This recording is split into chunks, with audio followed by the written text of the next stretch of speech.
ان اللہ استفا آدم و نوحا و آل ابراہیم و آل عمران علی العالمین ذریۃ بعضھا من بعض واللہ سمیع علیم۔ آدم علیہ السلام، نوح علیہ السلام اور ابراہیم علیہ السلام یہ سلسلہ نبوت و رسالت کے اساطین و امائد ہیں۔ ان کا ذکر ہو گیا تو گویا نبوت کے پورے مبارک سلسلے کا ذکر ہو گیا۔ حضرت ابراہیم علیہ السلام کے ذکر کے ساتھ ان کے آل کے ذکر نے ان دونوں شاخوں کو جمع کر دیا جو ان سے پھوٹی ہیں، یعنی حضرت اسحاق علیہ السلام کی شاخ کا بھی، جس کے آخری پیغمبر حضرت عیسیٰ علیہ السلام ہیں، اور حضرت اسماعیل علیہ السلام کی شاخ کا بھی، جس میں خاتم الانبیاء محمد رسول اللہ صلی اللہ علیہ وسلم کی بعثت ہوئی۔ آل ابراہیم کے بعد آل عمران کا ذکر یہاں ایک خاص اہمیت رکھتا ہے۔ یہ اس خاندان مبارک کا ذکر ہے جس میں حضرت مریم علیہ السلام کی ولادت بسعادت ہوئی۔ عمران بن ماتان حضرت مریم علیہ السلام کے والد ماجد کا نام ہے، حضرت عیسیٰ علیہ السلام کے جد مادری ہیں۔ اس سارے شجرے کے ذکر سے مقصود یہ دکھانا ہے کہ حضرت عیسیٰ علیہ السلام بھی اسی سلسلہ مبارک کی ایک کڑی ہیں۔ ان کی والدہ، ان کے نانا اور ان کے دوسرے اجداد سب معلوم ہیں۔ یہ سارے خاندان ایک دوسرے سے وابستہ و پیوستہ اور ایک دوسرے کی ذریت ہے۔ مطلب یہ ہے کہ پھر اسی خاندان سے اٹھے ہوئے ایک شخص کو الوہیت کے مقام پر پہنچا دینے کے کیا معنی؟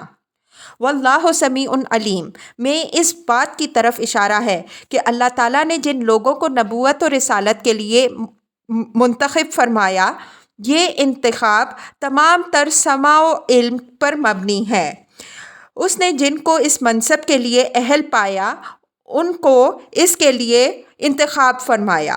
اس چیز کا انحصار تمام تر اہلیت و صلاحیت اور اللہ تعالیٰ کی حکمت و مصلحت پر ہے۔ اس میں کسی خاندان کے شرف ذاتی کو کوئی دخل نہیں ہے، جیسا کہ شرف نسبی کے گھمنڈ میں مبتلا ہونے والوں نے گمان کیا ہے۔ اذ قالت امرأۃ عمران ربی انی نذرت لک ما فی بطنی محررا فتقبل منی انک انت السمیع العلیم۔ اوپر کی آیت میں آل عمران کا شجرہ نسب واضح کرنے کے بعد اب یہ حضرت مریم علیہ السلام کی ولادت کا ذکر فرمایا ہے کہ جب یہ ابھی اپنی ماں کے پیٹ ہی میں تھیں تو ان کی والدہ عمران کی بیوی نے یہ منت مانی تھی کہ اس پیدا ہونے والے بچے کو اللہ تعالیٰ کے لیے نذر کر دوں گی۔ اسی بچے کو اللہ تعالیٰ کے لیے نذر کرنے کا مقصد بنی اسرائیل میں یہ ہوتا تھا کہ اس کو وہ معبد کی خدمت کے لیے خاص کر دیں۔ محررن کے معنی ہیں آزاد کر کے، یعنی بڑے ہونے پر اس بچے پر گھر اور کمانے کھلانے کی کوئی ذمہ داری نہیں ہوگی، اس کی ساری زندگی صرف بیت المقدس کی خدمت ہی کے لیے وقف ہوگی۔ آگے آ رہا ہے کہ حضرت مریم علیہ السلام کی والدہ کو توقع لڑکے کی ولادت کی تھی لیکن پیدا ہوئی لڑکی۔ یہ چیز ان کے لیے موجب تردد ہوئی کیونکہ ہیکل کی خدمت کے لیے لڑکیوں اور عورتوں کے لینے کا رواج نہیں تھا، لیکن اللہ تعالیٰ نے حضرت مریم علیہ السلام کی والدہ کی نظر قبول فرما لی اور وہ ہیکل میں داخل کر لی گئیں۔ حضرت مریم علیہ السلام کی یہ ابتدائی سرگزشت اور آگے کے حالات کے بیان کرنے سے مقصود یہ واضح کرنا ہے کہ جس اللہ کی بندی کی زندگی پیدا ہونے کے پہلے ہی سے خدا اور اس کے ہیکل کی خدمت اور اللہ کی عبادت و اطاعت کے لیے وقف ہو چکی تھی، اور پیدا ہونے کے بعد سے دم واپسی تک اس کے لیے وقف رہی، یہ کیسی مردباختگی ہے کہ اس کو خدا کی بندی کے بجائے ناعوذ باللہ خدا کی ماں بنا دیا گیا۔ فلما ودعتها قالت ربی انی وضعتها انثی واللہ اعلم بما وضعت ولیس الذکر کالانثی وانی سمیتها مریم وانی اعیذها بک وذریتها من الشیطان الرجیم۔ انی وضعتها انثی سے یہ اشارہ نکلتا ہے کہ حضرت مریم علیہ السلام کی والدہ کو، جیسا کہ اوپر گزرا، توقع فرزند کی ولادت کی تھی اور اسی توقع پر انہوں نے منت مانی تھی، لیکن ولادت توقع کے خلاف لڑکی کی ہوئی۔ اس پر انہوں نے اپنے رب کے حضور اپنے تردد کا اظہار فرمایا کہ یہ تو میں نے لڑکی جنی، اور بہرحال وہ بچہ جس کو میں نے تیری نظر گمان کیا تھا میرے خیال کے مطابق لڑکا تھا، یہ لڑکی اس کا بدل تو نہیں ہو سکتی، لیکن اس پر بھی اگر تو یہ نظر حقیر قبول فرمائے تو یہ تیرا فضل ہی فضل ہوگا۔ واللہ عالم بما ودعت، اللہ خوب جانتا تھا اس چیز کو جو وہ جنی تھی۔ یہ حضرت مریم علیہ السلام کی والدہ کی بات کے بیچ میں اللہ تعالیٰ کی طرف سے ایک جملہ معترضہ ہے۔ والدہ مریم علیہ السلام کا یہ کہنا کہ انی وضعتھا انثی، میں تو یہ لڑکی جنی ہوں، نومولود سے متعلق ایک کمتری کے احساس کی غمازی کر رہا تھا، اور انہیں اللہ تعالیٰ کے حضور میں اپنا یہ ہدیہ بہت حقیر محسوس ہو رہا تھا۔ اللہ تعالیٰ نے اپنی غایت درجہ رافت و رحمت سے یہ واضح فرمایا کہ والدہ مریم تو مریم علیہ السلام کو ایک لڑکی ہونے کی بنا پر نہایت حقیر چیز سمجھ رہی تھیں، لیکن اللہ کو خوب علم تھا کہ لڑکی کی صورت میں ان کے پیٹ سے کیسی عظیم اور بابرکت ہستی ظہور میں آئی ہے۔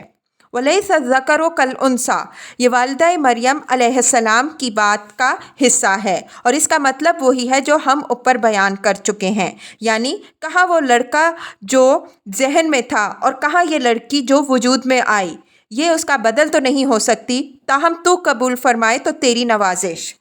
وَإِنِّي أُعِيذُهَا بِكَ وَذُرِّيَّتَهَا مِنَ الشَّيْطَانِ الرَّجِيمِ، یہ دعا والدہ مریم علیہ السلام کی طرف سے مریم علیہ السلام اور ان کی اولاد کے لیے ایک فطری چیز ہے۔ مقصود اس ذکر سے یہ ہے کہ جس لڑکی کی ماں اپنی لڑکی اور اس کی اولاد کے لیے یہ دعا مانگتی ہے اور جس کو خدا کے حضور نظر کی حیثیت سے پیش کرتے ہوئے اس درجہ کمتری کا احساس اس کے اندر پیدا ہوتا ہے، اسی کو نصارہ بعد میں خدا کی ماں کی حیثیت سے پیش کرتے ہیں۔ قرآن کا مقصد اس ساری سرگزشت کے پیش کرنے سے یہی ہے کہ واقعات کی اصل نوعیت سامنے وہ لوگوں کو دکھائے کہ کس طرح سیدھے سادے واقعات کو ایک افسانہ بنا کر رکھ دیا جاتا ہے۔ فَتَقَبَّلَهَا رَبُّهَا بِقَبُولٍ حَسَنٍ وَأَنبَتَهَا نَبَاتًا حَسَنًا وَكَفَّلَهَا زَكَرِيَّا كُلَّمَا دَخَلَ عَلَيْهَا زَكَرِيَّا الْمِحْرَابَ وَجَدَ عِندَهَا رِزْقًا قَالَ يَا مَرْيَمُ أَنَّىٰ لَكِ هَٰذَا قَالَتْ هُوَ مِنْ عِندِ اللَّهِ إِنَّ اللَّهَ يَرْزُقُ مَن يَشَاءُ بِغَيْرِ حِسَابٍ۔ فَتَقَبَّلَهَا إِلَى الْآيَةِ، یعنی والدہ مریم کو ان کے لڑکی ہونے کی بنا پر جو احساس تھا، اس کے برعکس اللہ تعالیٰ نے اپنے حسن قبولیت سے ان کو نوازا، ان کی تمام عقلی، اخلاقی، روحانی صلاحیتیں خوب پروان چڑھیں، اور یہ بھی اللہ تعالیٰ کا ایک خاص فضل ہوا کہ ان کی کفالت و تربیت کی ذمہ داری حضرت زکریا علیہ السلام نے اٹھائی، جو حضرت مریم علیہ السلام کے خالو بھی تھے اور اس دور میں بیت المقدس کے اسرائیلی اصطلاح میں کاہن اعظم بھی۔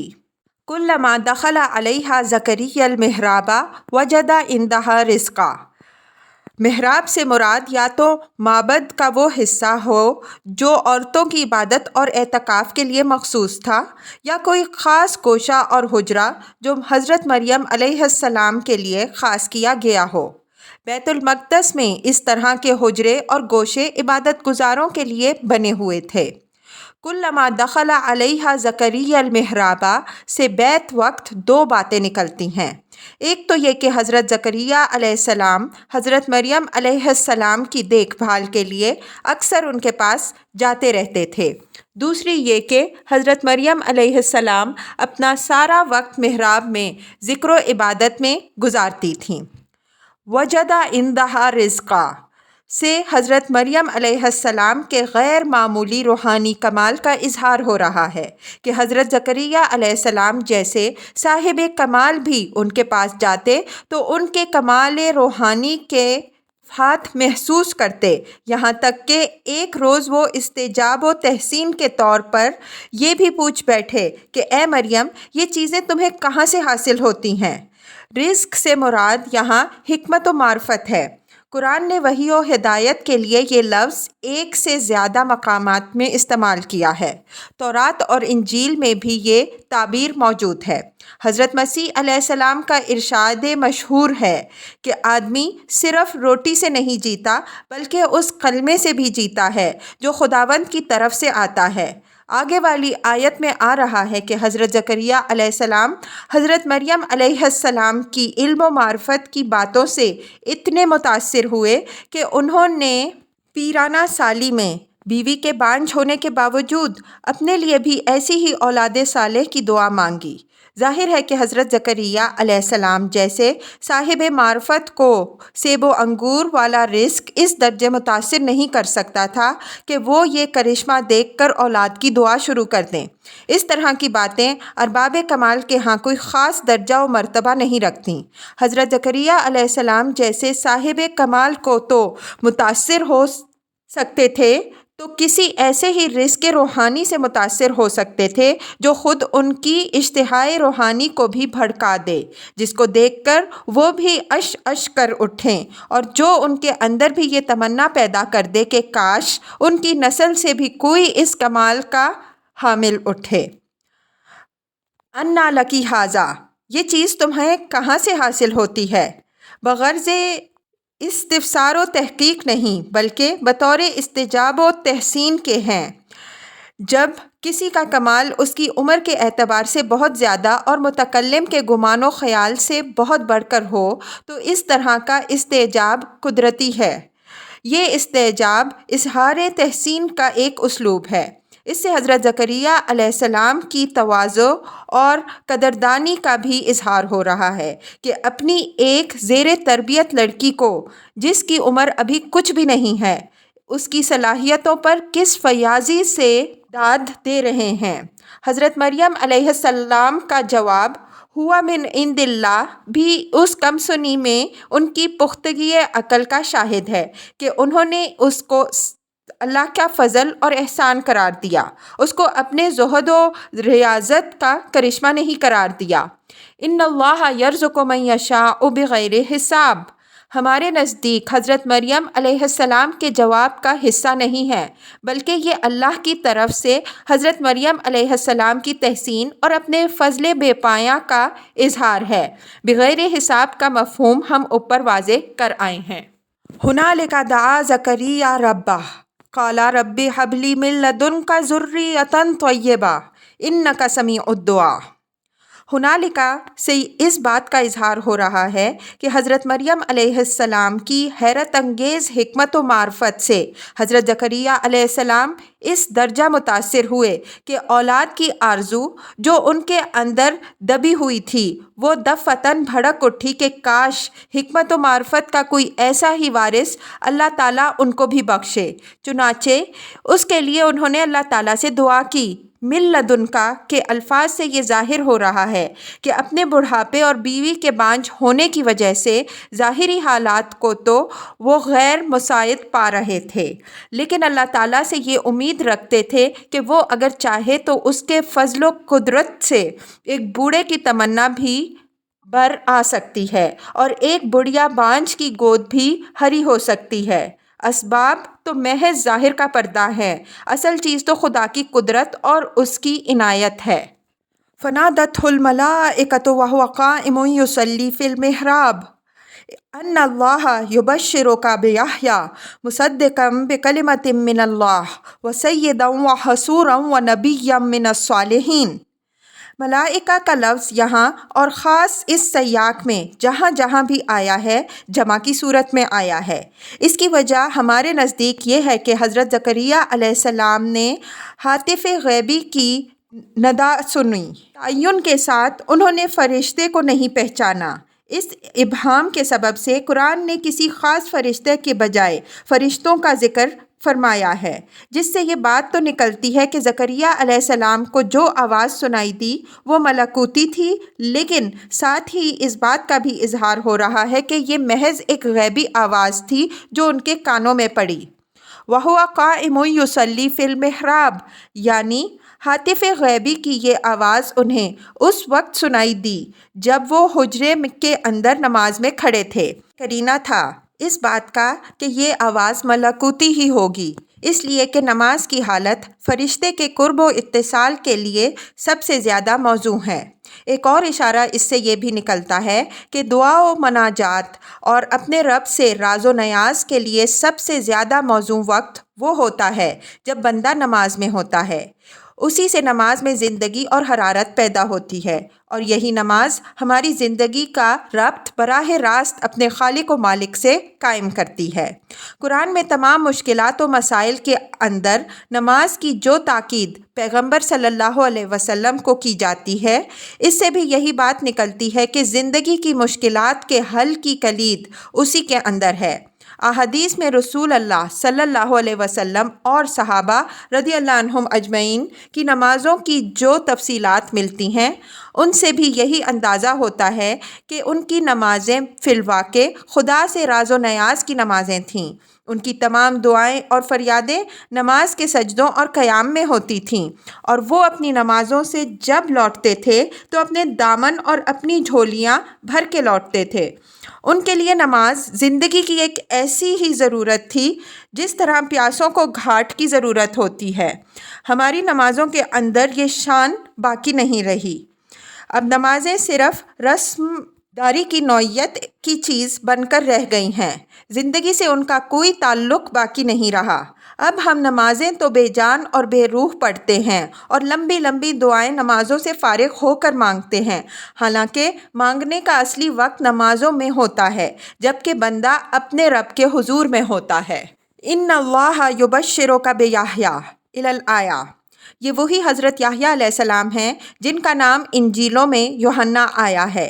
انجیلوں کے بیان سے معلوم ہوتا ہے کہ یہ حضرت عیسیٰ علیہ السلام سے صرف 6 ماہ پہلے پیدا ہوئے۔ ان کی ولادت کی بشارت کے ساتھ ان کی 3 خصوصیات بیان کی گئی ہیں۔ ایک یہ کہ وہ مصدقاً بکلمۃ من اللہ ہوں گے، یعنی اللہ کے ایک کلمے کی تصدیق کریں گے اور اس کی بشارت دیں گے۔ کلمۃ من اللہ سے مراد حضرت عیسیٰ علیہ السلام ہیں۔ چنانچہ آگے آیت 45 میں تصریح کے ساتھ ان کا ذکر اسی لقب سے ہوا ہے۔ یا مریم ان اللہ یبشرکی بکلمۃ منہ اسمہ المسیح عیسی ابن مریم، آل عمران 45۔ ترجمہ: اے مریم، اللہ تم کو اپنے ایک کلمے کی بشارت دیتا ہے جس کا نام عیسیٰ بن مریم ہوگا۔ حضرت عیسیٰ علیہ السلام کو کلمۃ اللہ کہنے کی وجہ یہ ہے کہ ان کی ولادت اسباب کے عام ضابطے کے خلاف اللہ تعالیٰ کے کلمہ کن سے ہوئی۔ کلمہ کی تنکیر سے یہ بات بھی واضح ہوتی ہے کہ اللہ تعالیٰ کے ان گنت کلمات میں سے حضرت عیسیٰ علیہ السلام بھی ایک کلمہ ہیں۔ جس طرح اس کائنات کی بے شمار چیزیں مجرد کلمہ کن سے ظہور میں آئی ہیں، اسی طرح حضرت عیسیٰ علیہ السلام بھی اس کلمہ سے ظہور میں آئے۔ اس سے نصارہ کے ایک دعوے کی تردید ہو رہی ہے، وہ یہ کہ وہ کہتے ہیں کہ کلمۃ اللہ صرف حضرت مسیح علیہ السلام ہیں، اور پھر اس سے ان کی الوہیت کا عقیدہ ثابت کرتے ہیں۔ کلماتم کے ساتھ بے اس بات کا قرینہ ہے کہ یہاں تصدیق کا لفظ بشارت کے مفہوم پر بھی مشتمل ہے، یعنی حضرت یحییٰ علیہ السلام حضرت عیسیٰ علیہ السلام کی تصدیق بھی کریں گے اور ان کی بشارت بھی دیں گے۔ انجیلوں سے ثابت ہے کہ انہوں نے یہ دونوں فرض انجام دیے۔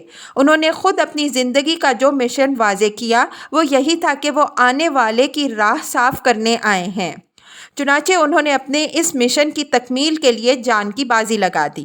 ان کی زندگی سراپا سیدنا مسیح علیہ السلام کی تصدیق تھی۔ ان کی ولادت بھی سمجھیے کہ ایک پہلو سے حضرت مسیح علیہ السلام کی ولادت کی طرح خارق عادت ہی تھی۔ زہد و توکل اور تجرد میں بھی ہو بہو اپنے بعد آنے والے کا نقش اول تھے، اور منادی تو انہوں نے جس شان سے حضرت عیسیٰ علیہ السلام کی ہے، واقعہ یہ ہے کہ اس سے دشت و جبل گونج اٹھے۔ دوسری یہ کہ وہ سید ہوں گے۔ سید کے معنی سردار کے ہیں۔ نبی اپنی فطرت، اپنی دعوت اور اپنے مشن کے لحاظ سے سردار ہوتا ہے۔ وہ داعی بن کر لوگوں کو پکارتا، منذر بن کر لوگوں کو جگاتا اور ہادی و مرشد بن کر لوگوں کی رہنمائی کرتا ہے۔ اس کا کام انجام دینے کے لیے وہ قدرت کی طرف سے تمام لوازم و اسلحہ سے مسلح ہوتا ہے۔ اس کا سینہ خلق کے لیے شفقت اور رافت سے لبریز ہوتا ہے۔ اس کے کلام میں بے پناہ سطوت و جلالت ہوتی ہے۔ اس کی آواز اور اس کے انداز میں ہیبت ہوتی ہے۔ اس کی تابناک پیشانی اس کی عظمت و صداقت کی گواہی دیتی ہے۔ اگرچہ وہ کمل کی پوشاک پہنتا ہو اور جنگلی شہد اور ٹڈیوں پر گزارا کرتا ہو، لیکن اس کے رعب و دبدبہ سے بادشاہوں پر لرزہ طاری ہوتا ہے۔ نوٹ: انجیل میں ہے کہ حضرت یحییٰ علیہ السلام کمل کی پوشاک پہنتے تھے اور جنگلی شہد اور ٹڈیوں پر گزارا کرتے تھے، لیکن وقت کے حکمران کو انہوں نے اس کی ایک بےہودگی پر سخت سرزنش کی۔ وہ حق کے لیے ان کو بھی اسی طرح سرزنش کرتا ہے جس طرح دوسروں کو کرتا ہے۔ انجیلوں میں حضرت یحییٰ علیہ السلام اور حضرت عیسیٰ علیہ السلام دونوں حضرات کے متعلق آتا ہے کہ وہ با اختیار کی طرح بات کرتے تھے۔ ظاہر ہے کہ ان کے کلام میں با اختیاری کی یہ شان ان کی اس منصبی سرداری ہی کا ایک جلوہ تھی۔ اس کی تحویل میں قدرت کی طرف سے ایک گلہ بھی ہوتا ہے جس کی چرواہی اس کے سپرد کی جاتی ہے، اور اس بات سے اس کی حیثیت عرفی میں کوئی فرق واقع نہیں ہوتا کہ گلے نے اس کی اطاعت کی یا نہیں کی۔ اگر اس نے اپنا فرض ادا کیا تو اس کی سرداری کا حق ادا کر دیا، اور یہی اس سے مطلوب ہوتا ہے۔ اس لفظ سے اس گمان کی پوری تردید ہو رہی ہے کہ حضرت یحییٰ علیہ السلام کوئی راہب تھے اور ان کی زندگی خلق سے الگ تھلگ تھی۔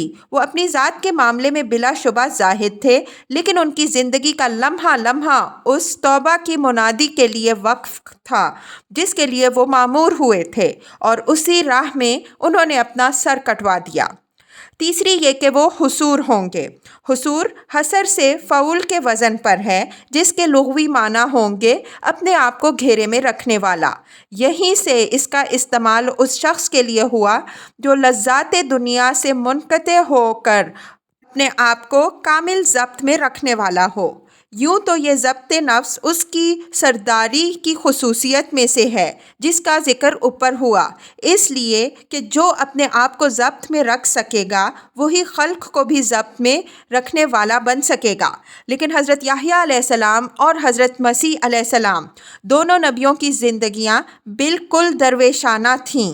انہوں نے زندگی کی ان لذتوں سے کبھی فائدہ نہیں اٹھایا جو عام حالات میں کسی درجے میں بھی داخل دنیاداری نہیں قرار دی جا سکتی۔ لیکن معلوم ہوتا ہے کہ ان حضرات کے حالات خاص تھے۔ ان کے زمانے میں یہود پر دنیا کی محبت اتنی غالب آ گئی تھی کہ ان کا رخ موڑنے کے لیے ان کو زندگی کا ایک بالکل زاہدانہ اور درویشانہ نمونہ رکھنا پڑا۔ یہ علاج ضد کی ایک شکل ہے جو جسمانیات کی طرح روحانیات و اخلاقیات میں بھی خاص حالات میں اختیار کرنی پڑتی ہے۔ مقصود تو اس سے یہ ہوگا کہ یہ امت بتدریج اس نقطۂ اعتدال کو اختیار کرنے کے قابل بنے جو بالآخر اللہ کے آخری دین میں ان کے سامنے آنے والا تھا، لیکن نصارہ نے ان کے اس زہد کو رہبانیت کا رنگ دے دیا اور بعد کے زمانوں میں رہبانیت کا ایک پورا نظام کھڑا کر دیا۔ چوتھی یہ کہ وہ نبی ہوں گے۔ نبی کا مفہوم واضح ہے، البتہ اس کے ساتھ من الصالحین کی جو وضاحت ہے اس سے مقصود ان کے زمرے کو بتانا ہے کہ وہ باہمہ صفات و کمالات تھے، زمرہ صالحین میں سے تھے۔ یہ نہیں ہے کہ ان کو الوہیت کا کوئی مقام حاصل ہو گیا تھا، حالانکہ کمالات و فضائل کے علاوہ حضرت عیسیٰ علیہ السلام سے رشتہ داری کا تعلق بھی رکھتے تھے، اور ان کی ولادت بھی حضرت عیسیٰ علیہ السلام کی ولادت سے بہت مشابہ ہے۔ بلکہ انجیلوں سے تو یہ بھی ثابت ہوتا ہے کہ انہی نے حضرت عیسیٰ علیہ السلام کو بپتسمہ دیا، اور حضرت عیسیٰ علیہ السلام نے ان کی بابت فرمایا کہ ماؤں نے جن کو جنا ان میں یوحنا سے بڑا کوئی نہیں۔